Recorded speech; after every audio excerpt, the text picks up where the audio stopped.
નમસ્તે વિદ્યાર્થી મિત્રો, આજે આપણે ચેપ્ટર નંબર 3 પ્રવાહ વિદ્યુતમાં આગળનો ટોપિક જોઈએ. તો ટોપિક શું છે? અવરોધકતાનો તાપમાન પરનો આધાર. અવરોધકતાનો તાપમાન પરનો આધાર. તો ટોપિક છે આપણો અવરોધકતા તાપમાન પર આધાર. તો આપણે જુદા જુદા દ્રવ્યો જોઈ ગયા આગળ. ક્યાં? સુવાહક, અવાહક, અર્ધવાહક. તો સુવાહક, અવાહક, અર્ધવાહક આ બધા દ્રવ્યો છે તેના તાપમાનમાં થતા ફેરફારથી તેની અવરોધકતામાં થતો ફેરફાર કેવો હોય છે? બધામાં અલગ અલગ હોય છે. એ વસ્તુ આપણે જોઈ ગયા આગળના ટોપિકમાં કે સુવાહક, અવાહક અને અર્ધવાહક હતા. તો તેમાં જે અવરોધકતા હતી તે તાપમાનને અનુસાર વધારો ઘટાડો થાય છે. તે ત્રણેયમાં કેવું છે? અલગ અલગ હોય છે. સુવાહકમાં તાપમાન વધે ત્યારે શું અલગ અવરોધકતામાં ફેરફાર થાય? અવાહકમાં જ્યારે તાપમાન વધારીએ ત્યારે અવરોધકતા વધે કે ઘટે, અથવા ત્રીજો લઈએ અર્ધવાહક, એનું તાપમાન વધારે તો અવરોધકતામાં શું થાય? તો ત્રણેયમાં શું હોય? અલગ અલગ વસ્તુ હોય છે. તો આપણે જોઈએ ધાતુ પદાર્થ. ધાતુ પદાર્થ એટલે શું? સુવાહક પદાર્થો. તો જ્યારે સુવાહક પદાર્થો હોય, ધાતુ પદાર્થ, એનું તાપમાન એટલે ટેમ્પરેચર થાય T. તો જ્યારે ટેમ્પરેચર આપણે વધારીએ, તાપમાન વધારીએ, ટેમ્પરેચર વધે તો એની અવરોધકતા શું થાય? અવરોધકતા પણ કેવી છે? વધે. ટેમ્પરેચર વધે તો અવરોધકતા પણ વધે. અવરોધકતાને શું ρ વડે દર્શાવાય? શું ક્યાં વડે, નિશાની વડે દર્શાવાય? ρ વડે. તો ધાતુ પદાર્થનું ટેમ્પરેચર વધે તેમ તેની અવરોધકતા પણ વધે, એટલે ρ પણ વધે. હવે અર્ધધાતુની વાત કરીએ તો અર્ધધાતુમાં શું થાય છે? જ્યારે અર્ધધાતુ એટલે શું થાય? અર્ધવાહકો. તો અર્ધવાહકોનું ટેમ્પરેચર વધે તો તેની અવરોધકતા શું થાય છે? ઘટે છે. અવરોધકતા શું થાય છે? ઘટે છે. અવરોધકતા ઘટે. જ્યારે ધાતુ પદાર્થ અથવા સુવાહક પદાર્થો છે તેનું ટેમ્પરેચર આપણે વધારીએ તેમ તેની અવરોધકતા વધે. અને અર્ધધાતુની વાત કરીએ તો ટેમ્પરેચર વધે તેમ તેની અવરોધકતા શું થાય છે? ઘટે છે.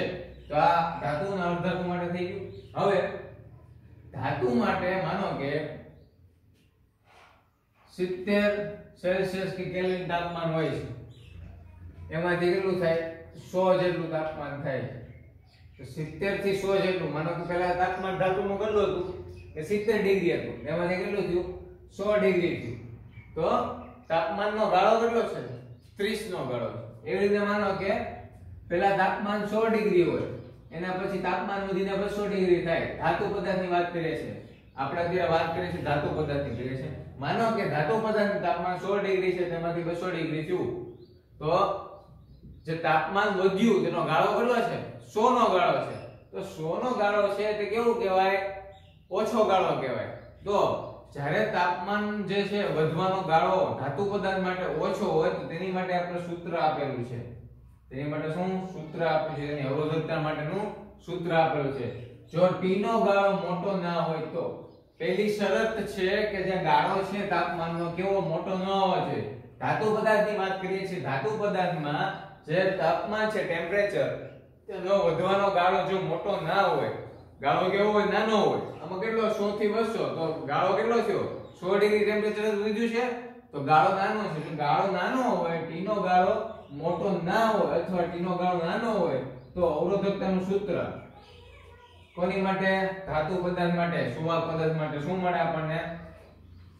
આ સૂત્ર આપણને મળે છે. સૂત્ર શું છે આપણું?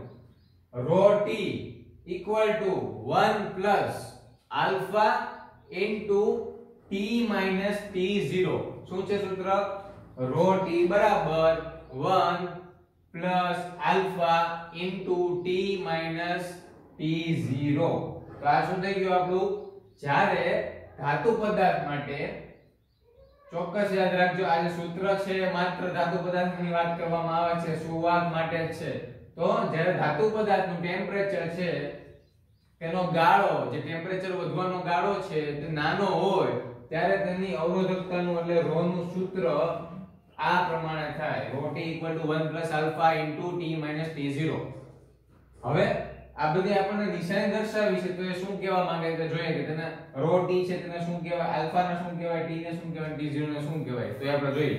તો T0 શું છે અહીંયા આ જે T0 છે તે શું છે સંદર્ભ તાપમાન T0 ને શું કહેવાય સંદર્ભ તાપમાન કહેવાય એવી રીતના ρ0 તો ρ0 શું છે સંદર્ભ તાપમાને અવરોધકતા એટલે શું થાય આ જે સંદર્ભ તાપમાને જે છે અવરોધકતા કઈ રીતે શું કહેવાય ρ0 કહેવાય ρ0 કોને કહેવાય સંદર્ભ તાપમાને પેદા થતી અવરોધકતાને શું કહેવાય ρ0 કહેવાય અહીંયા આગળ ρ0 આવશે સૂત્ર શું છે ρt ρ0 1 α t T0 તો T0 કોને કહે તો સંદર્ભ તાપમાન ને T0 વડે દર્શાવાય છે અને જે ρ0 છે એ શું છે એ સંદર્ભ તાપમાને અવરોધકતા એટલે માનો કે 25 ડિગ્રી તાપમાન હોય કે 25 કેલ્વિન તાપમાન હોય તો 25 કેલ્વિન તાપમાને આવેલી અવરોધકતા એટલે શું ρ0 25 કેલ્વિન તાપમાને આવેલી અવરોધકતા શું છે ρ0 તો સંદર્ભ તાપમાન શું થયું 25 કેલ્વિન અને સંદર્ભ તાપમાને આવેલી અવરોધકતા એટલે શું ρ0 થઈ ગયું પછી T0 તાપમાન એટલે શું છે સંદર્ભ તાપમાન એ માનો કે 25 કેલ્વિન છે તો 25 કેલ્વિને આવેલી અવરોધકતા એટલે શું થયું સંદર્ભ તાપમાને અવરોધકતા સંદર્ભ તાપમાને આવેલી અવરોધકતા કયા નિશાની વડે દર્શાવેલી છે ρ0 વડે દર્શાવેલી છે હવે T0 અને ρ0 થઈ ગયું હવે વાત કરીએ T ની તો આ T છે એને શું કહેવાય આપેલ તાપમાન અને આ ρ છે એને શું કહેવાય આપેલ તાપમાને અવરોધકતા એટલે માનો કે અહીંયા કોઈ તાપમાન હોય 30 ડિગ્રી તો 30 ડિગ્રી તાપમાને આવેલી અવરોધકતા કેટલી થાય ρ થાય એટલે T બરાબર આપેલ તાપમાન અને ρ આપેલ તાપમાને અવરોધકતા હવે સૂત્ર શું છે અંતિમ અને પ્રારંભિક બે સ્થિતિમાં છે તો આ જે સ્થિતિ છે T0 અને ρ0 એ કેવી પ્રારંભિક સ્થિતિ છે અને T છે અને આ ρ છે એ કેવી સ્થિતિ છે અંતિમ સ્થિતિ છે તો સૂત્ર બે રીતે વહેંચાયેલું છે પ્રારંભિક સ્થિતિ અને અંતિમ સ્થિતિ તો આ એનું સૂત્ર થઈ ગયું હવે આલ્ફા એમાં આલ્ફા દર્શાવેલ છે ખાસ યાદ રાખજો આલ્ફા ને શું વડે દર્શાવે અવરોધકતાનો તાપમાન ગુણાંક છે આલ્ફા શું છે આલ્ફા અવરોધકતાનો તાપમાન ગુણાંક છે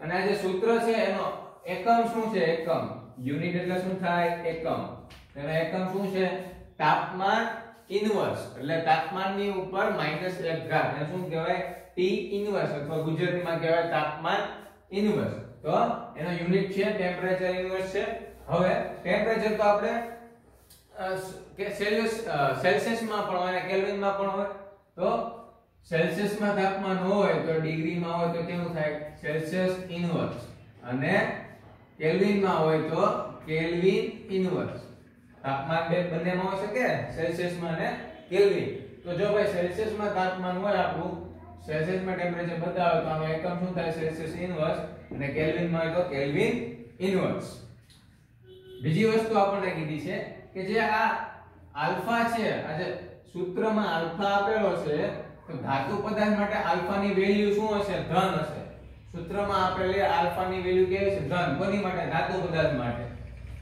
જ્યારે અર્ધવાહક માટે જો આ અર્ધ ધાતુની વાત કરવામાં આવે અર્ધ ધાતુની તો તેની માટે આલ્ફા ની વેલ્યુ કેવી હશે ઋણ એટલે આલ્ફા ની જે આપણને વેલ્યુ મળશે જે મૂલ્ય મળશે કેવું હશે ઋણ જ્યારે ધાતુ પદાર્થ માટે જે આપણને વેલ્યુ મળશે એ કેવી હશે ધન મળશે તો આ એક ઇક્વેશન તમે કહી શકો અથવા જેડબલ્યુ કે નીટ માટે પ્રશ્ન થાય કે ધાતુ પદાર્થ માટે આલ્ફા ની વેલ્યુ કેવી હશે ધન હશે ત્યારે અર્ધવાહક માટે આલ્ફા ની વેલ્યુ કેવી હશે ઋણ હોઈ શકે છે હવે આપણે અવરોધ એનું સૂત્ર જોઈએ તો આગળ ભણીએ ત્યારે ઓહમમાં R બરાબર શું થાય ρ * L/A હવે આ L/A છે માનો હું એક લઈ લો L ની વેલ્યુ 1 અને A ની વેલ્યુ 1 તો શું થઈ જાય R = ρ અને L ની જગ્યાએ 1 અને A ની જગ્યાએ પણ 1 તો 1/1 તો શું થાય ઉડી જાય તો વધે શું ખાલી ρ વધે શું વધે ρ તો R બરાબર ρ તો શું થાય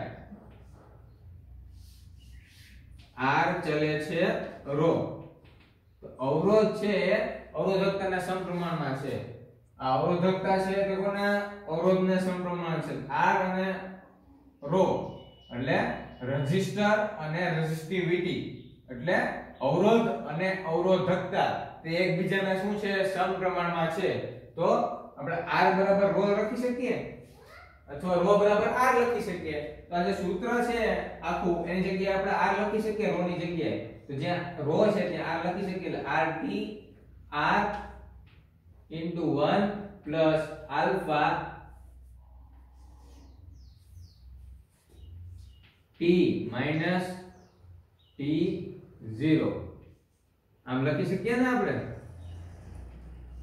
આવી રીતના લખી શકીએ તો કે આ કેમ કે ρ બરાબર r થાય r બરાબર શું થાય ρ થાય એટલે રેઝિસ્ટિવિટી બરાબર રેઝિસ્ટર અને અવરોધ બરાબર અવરોધકતા જો r છે એને શું કહેવાય રેઝિસ્ટર કહેવાય ઇંગ્લિશમાં અને અવરોધકતા છે એને આ જે ρ છે એને શું કહેવાય રેઝિસ્ટિવિટી તો r બરાબર શું થયું ρ થઈ તો આ જે સૂત્ર છે આખું એમાં જ્યાં ρ હશે એટલે ρ ની જગ્યાએ આપણે શું r મૂકી શકીએ એટલે આપણે શું મૂક્યું rt બરાબર r0 1 plus alpha into t minus t0 માત્ર ρ ની જગ્યાએ શું મૂક્યો છે આપણે r મૂકેલો છે આ સૂત્ર પરથી આ સૂત્ર આપણે આગળ આવી ગયું છે તો આના પરથી આપણે કહી શકીએ કે ρ છે તે r ના સમપ્રમાણમાં છે તો અવરોધ અને અવરોધકતા એકબીજાના સમપ્રમાણમાં હોવાથી આપણે આ જે ρ છે તેની જગ્યાએ શું મૂક્યો r મૂકી દીધો અને માનો કે આપણે આવા ફોર્મમાં પણ ન લખવું તો આવી રીતે લખી કે r2 r1 મેં તમને કીધું ને અંતિમ ને પ્રારંભિક બે વસ્તુ છે તો 1 plus alpha t2 minus શું થાય t1 આવી રીતના આપણે લખવું હોય તો લખી શકીએ આજે આ અવરોધનું સૂત્ર છે તે આપણે આ ફોર્મમાં પણ લખવું લખી શકીએ જો બે વસ્તુ કેવી છે આ અંતિમ અને આ કેવી છે બે પ્રારંભિક તો T2 T1 અંતિમ તાપમાનમાંથી પ્રારંભિક તાપમાન બાદ કરીએ છીએ તો આ લખીએ R2 બરાબર R1 1 plus alpha T2 T1 આ રીતના પણ તમારે લખવું હોય તો તમે લખી શકો છો તો આ જે અવરોધનું સૂત્ર છે અને અવરોધકતાનું સૂત્ર છે તે દાખલામાં આગળ આવશે ને તે બે IMP સૂત્ર છે કે તેના ઉપરથી દાખલા ગણવાના આવશે હવે આ જે વસ્તુ આપણે સમજે કે અવરોધકતાનો તાપમાન પરનો આધાર કે જોયું કે ધાતુ માટે તાપમાન વધારે ત્યારે અવરોધકતા શું થાય છે વધે છે અર્ધધાતુ માટે અર્ધધાતુનું તાપમાન વધારે ટેમ્પરેચર વધારે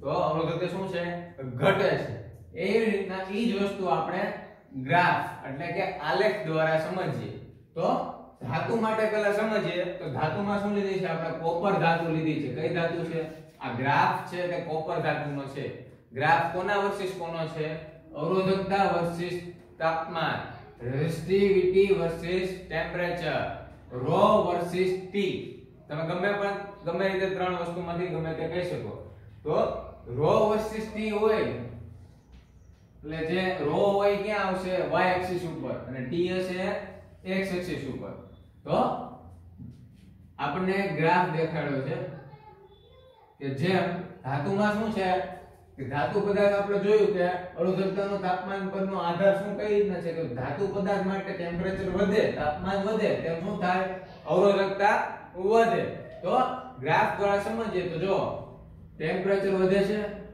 આ નીચે તમે દર્શાવી શકો ટેમ્પરેચર એટલે જો આમ ગ્રાફ આગળ વધે તો શું ટેમ્પરેચર વધે ત્યારે ધીમે ધીમે તેની સાથે અવરોધકતા પણ વધે છે પણ એક પોઈન્ટ આવે ત્યારે કેવું થાય છે ટેમ્પરેચર કેવું છે અવરોધકતા સડનલી વધે છે અચાનક અવરોધકતા વધે છે આ જે હાઈટ બતાવે છે ને એ અવરોધકતાની હાઈટ બતાવે છે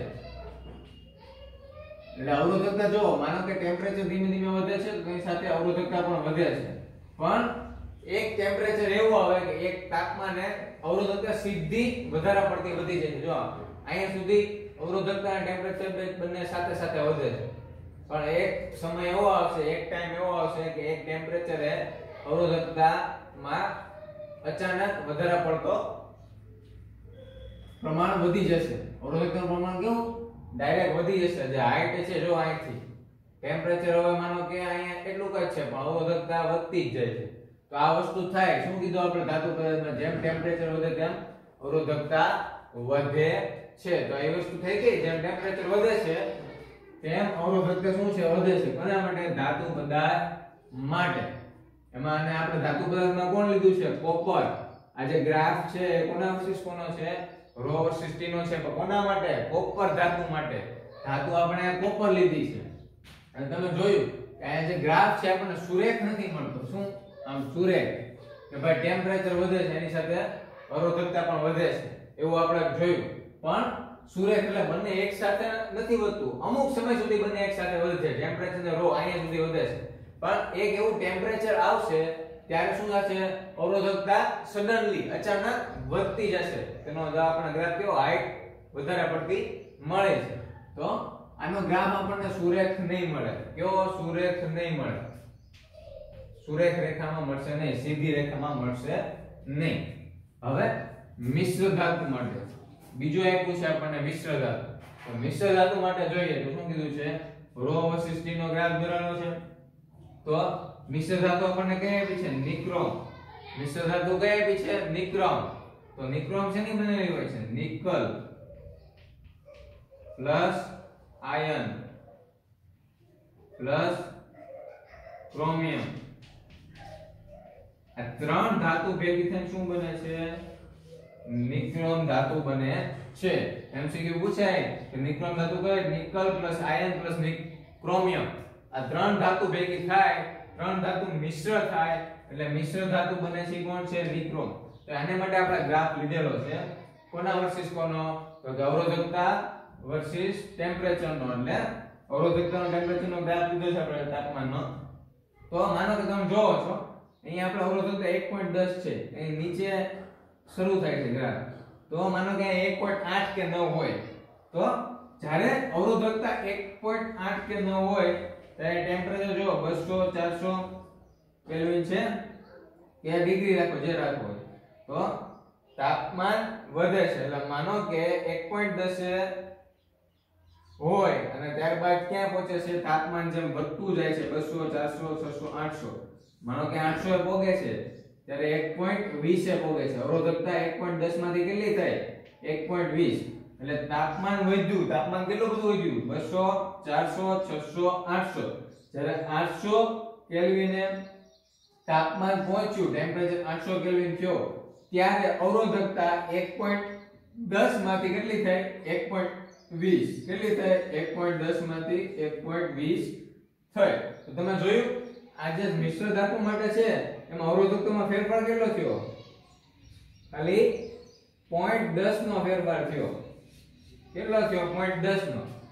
800 કેલ્વિન તાપમાન આવે, ટેમ્પરેચર ખૂબ વધારે વધ્યું ત્યારે અવરોધકતામાં ફેરફાર કેટલો થયો? ખાલી માત્ર 0.10 નો. એટલે આપણે તમે કહી શકો કે મિશ્ર ધાતુમાં તાપમાન ખૂબ વધી જાય છતાં પણ અવરોધકતામાં બહુ વધારે પડતો ફેરફાર થતો નથી. માત્ર કેટલો થયો? 1.10 થી 1.20 થયું. જ્યારે તાપમાન 0 થી 800 કેલ્વિન થયું ત્યારે અવરોધકતા 1.10 થી 1.20 થઈ.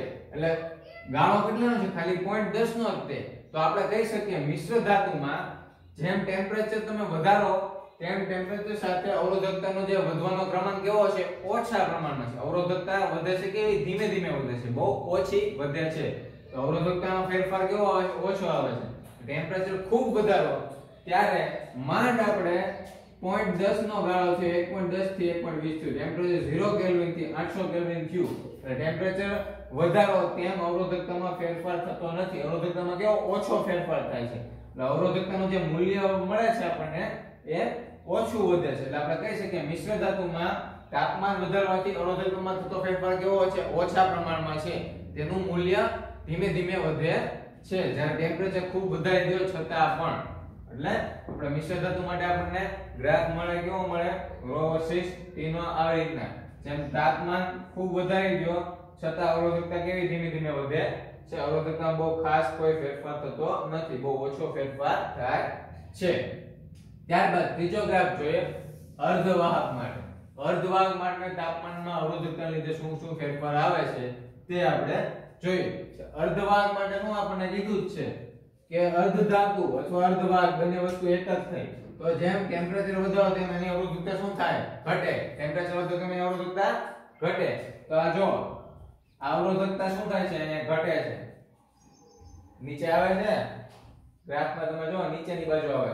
અને ટેમ્પરેચર જો આમ વધે છે, ટેમ્પરેચર વધે છે ટેમ્પરેચર આગળ જાય છે એટલે વધે છે, જ્યારે અવરોધકતા શું થાય છે, અવરોધકતા ઘટે છે. આ નીચે આવે એટલે શું થાય, હાઈટ નીચે નીચે થઈ ગઈ એટલે અવરોધકતા શું થાય, ઘટી એટલે કહેવાય. તો જેમ તમે અર્ધવાહકમાં ટેમ્પરેચર વધારો તેમ અવરોધકતા શું થાય, ઘટે છે. એટલે આપણે ગ્રાફ કેવો મળ્યો, ઉપરથી નીચેની બાજુ.